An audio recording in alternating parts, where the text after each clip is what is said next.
اللهم صل على سيدنا ومولانا محمد وعلى سيدنا علي وسيدتنا فاطمة وسيدتنا زينب وسيدنا حسن وسيدنا حسين.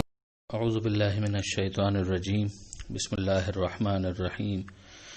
الحمد للہ رب العالمین والصلاة والسلام علی اشرف الانبیاء والمرسلین واہل بیتہ الطیبین الطاہرین المعصومین.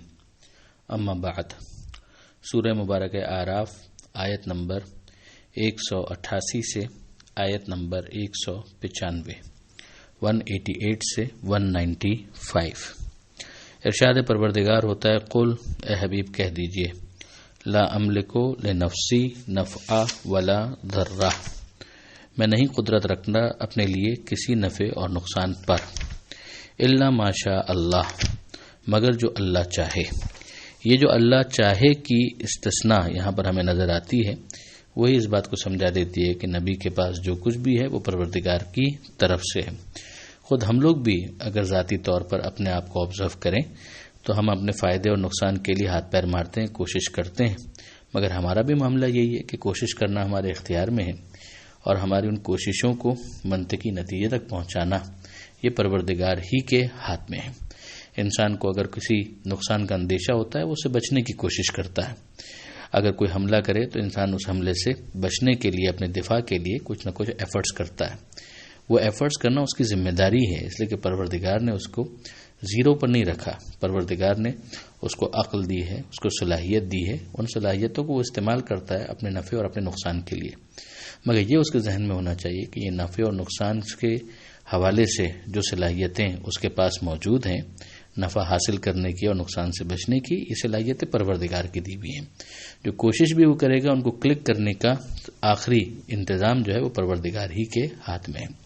تو نبی کا معاملہ یہ ہے کہ چونکہ وہ پروردگار عالم سے رابطے میں ہے، اس پر تو وحی نازل ہو رہی ہے، خاص عنایتیں ہیں پروردگار عالم کی طرف سے، لہٰذا یہ اعلان ضروری ہو جاتا ہے کہ کوئی یہ نہ سمجھے کہ نبی خدا کے مقابلے میں کوئی خدا بن کر آیا ہے. اسی لیے بارہا ہم نے اس بات کی طرف متوجہ بھی کیا کہ ہمیں کلمے میں بھی یہی سکھایا گیا کہ واشہد ان محمدً عبدہ ورسولہ، میں گواہی دیتا ہوں کہ محمد اللہ کے بندے اور اللہ کے رسول ہیں. تو ان کا شرف یہ ہے کہ وہ عبدیت کی اس منزل پر ہے جہاں پر پروردگار عالم کی خاص عنایتیں ان کے شامل حال ہیں. جو نفع اور ذرا نقصان اگر ہے تو وہ بالآخر پروردگار عالم کے ہاتھ ہی میں ہے. وَلَوْ كُنْتُ عَالَمُ الْغَيْبِ، اور اگر میرے پاس غیب کا علم ہوتا، لَاسْتَكْثَرْتُ مِنَ الْخَيْرِ وَمَا مَسَّنِيَ السُّوءُ، یہ پیچھے کے ساتھ ہی اس کو لنک کریں کہ اگر میرے پاس غیب کا علم ہوتا تو پھر کیا ہونا چاہیے تھا کہ سارا خیر، سارے فائدے مجھے حاصل ہو جاتے، سارے خیر اور سارے فائدے میں انہیں اپنے لیے فراہم کر لیتا اور کثرت کے ساتھ ان کو انجوائے کرتا. ایک عام انسان تو پھر یہی کرے گا. وہ تو نبی ہے کہ جو اس منزل کے اوپر ہے کہ جہاں مرضی پروردگار پر راضی رہتا ہے. لیکن کیس یہ ہے کہ اگر بالذات میرے پاس ایسی کوئی صلاحیت ہوتی، اب میرے پاس جو علم غیب بھی ہے تو وہ پروردگار ہی کی طرف سے ہے، تو اس کا نتیجہ یہ ہے کہ میں پروردگار ہی کی طرف متوجہ رہتا ہوں. کوئی خبر بھی آئے گی تو خدا کی طرف سے آئے گی، جو خیر آئے گا وہ بھی خدا کی طرف سے آئے گا. اور اگر کوئی نقصان مجھے پہنچے گا اور اس سے اگر اس نقصان سے بچنے کے لیے میں کوئی ایفرٹ کروں گا تو پروردگار ہی اس کو کلک کرے گا اور پروردگار ہی اس کو نتیجے تک پہنچائے گا. ان انا الا نذیر و بشیر لقوم یؤمنون، میں تو بس ڈرانے والا ہوں اور خوشخبری دینے والا ہوں ان لوگوں کو کہ جو ایمان لائیں. یعنی میرا جو کام تمہاری نسبت ہے وہ بنیادی طور پر یہ ہے. باقی تمام تر چیزیں اگر کچھ ہیں تو وہ سائڈ کی چیزیں ہیں. معجزہ اگر میں دکھاؤں گا تو اسی اپنے بشیر اور نذیر اور نبی ہونے کو اسٹیبلش کرنے کے لیے، رسول ہونے کو اسٹیبلش کرنے کے لیے. پروردگار اگر میرے ہاتھ پر کوئی معجزہ، کوئی کرامت اگر ظاہر کرے، یہ پروردگار عالم کی عنایت ہے. تو یہ مت سمجھ لینا کہ میں مستقل ہو کر پرماننٹلی کسی کام کو انجام دے رہا ہوں. میں پروردگار کی نمائندگی کے شرف کے وجہ سے ان تمام تر کاموں کو انجام دے پا رہا ہوں. هو الذی خلقکم من نفس واحدہ، وہی خدا ہے کہ جس نے تمہیں نفس واحدہ سے پیدا کیا، ایک متنفس سے پیدا کیا. اب یہ جو نفس واحدہ ہے، آگے کی آیتیں یہ بتاتی ہیں کہ یہاں پر 9 مراد ہے، کہ یعنی تم سب کی 9 ایک ہے۔ وَجَعَلَ مِنْهَا زَوْجَهَا، اور تمہیں میں سے، انہی میں سے ان کی زوجہ یعنی ان کا شریک حیات اس کو قرار دیا۔ یہ ہم سورہ روم میں بھی پڑھ چکے ہیں کہ من آیات پڑھیں گے، من آیاتہ ان خلق لکم من انفسکم ازواجا، کہ یہ اللہ کی نشانیوں میں سے ہے کہ اس نے تمہیں میں سے تمہارے لیے جوڑا فراہم کیا، پیدا کیا، یعنی تمہارا شریک حیات فراہم کیا۔ تو تمہاری 9 ایک ہی ہے، جنس ایک ہی ہے، اور اسی میں سے تمہارا جوڑا فراہم کیا گیا۔ کیوں؟ لیسکنا الیہ، تاکہ وہ اس کے پاس سکون حاصل کرے۔ واپس ہم اس آیت کی طرف آ چکے ہیں۔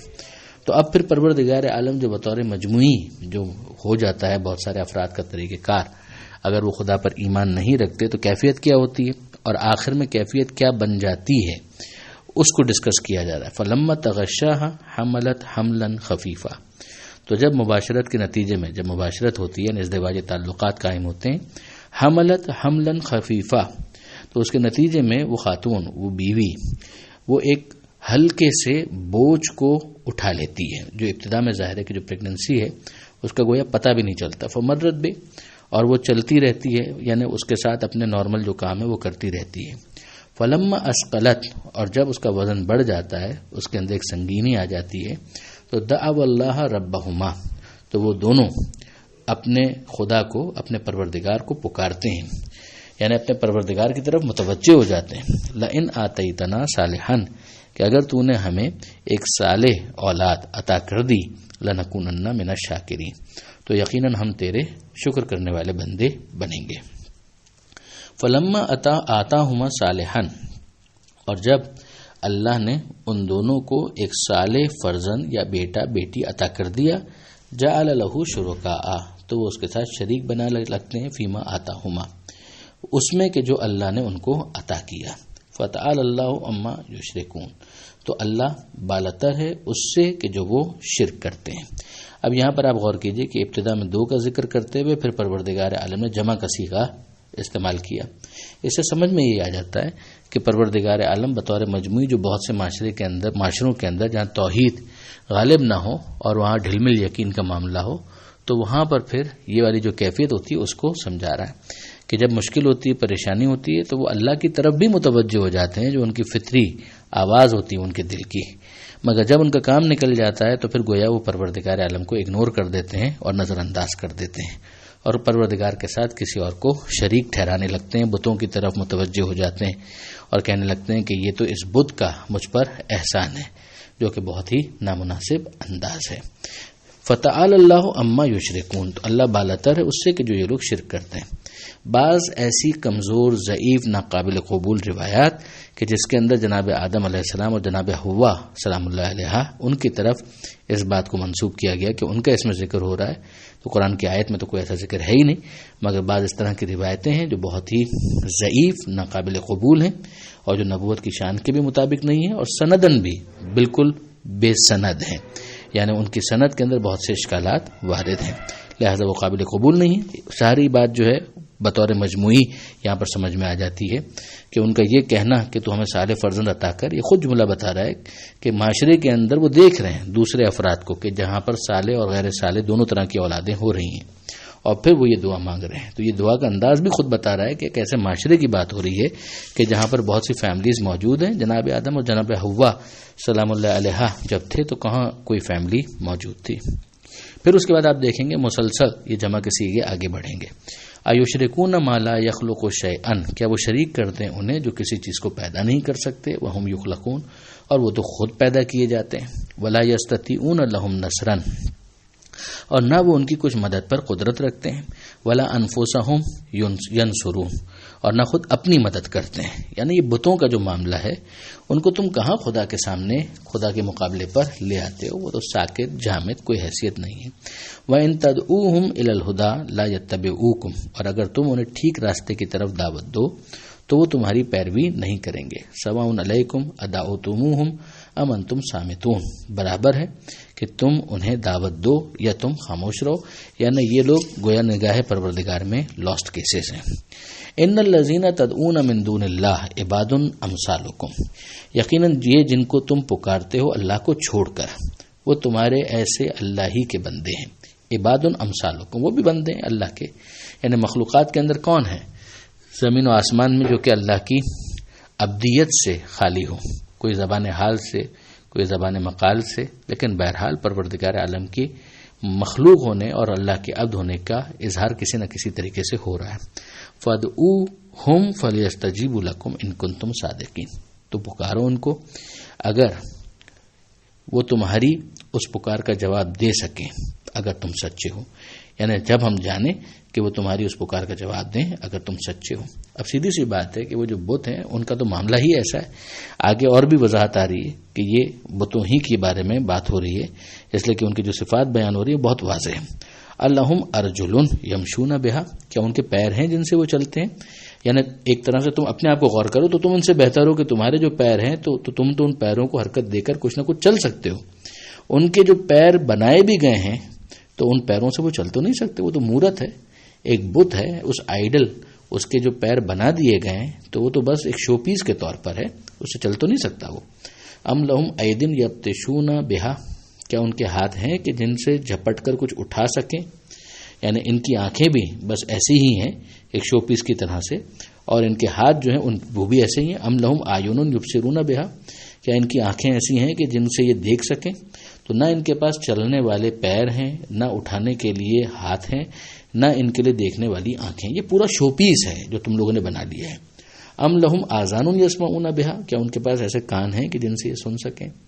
قل ادعوا شرکاءکم، اے حبیب کہہ دیجئے کہ پکارو اپنے تمام شریکوں کو، ثم کیدون، پھر اس کے بعد میرے خلاف جو تم کو کاروائی کرنی کرو، فلا تنظرون، اور مجھے ذرا بھی مہلت نہ دو۔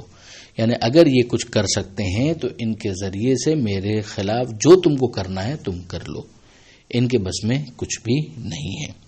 یہ بات کہے بغیر واضح ہے کہ پروردگار عالم نے اپنے حبیب کو رسالت کے منصب پہ رکھ کے خود گویا توسل اور وسیلے کو سمجھایا ہے کہ جب میں تمام قدرت کے بعد اپنے حبیب کو رسول کے طور پر بھیج رہا ہوں تو گویا میں وسیلے قائل ہوں، مگر اس کا انتخاب میں کروں گا، اس کا انتخاب کوئی دوسرا نہیں کرے گا۔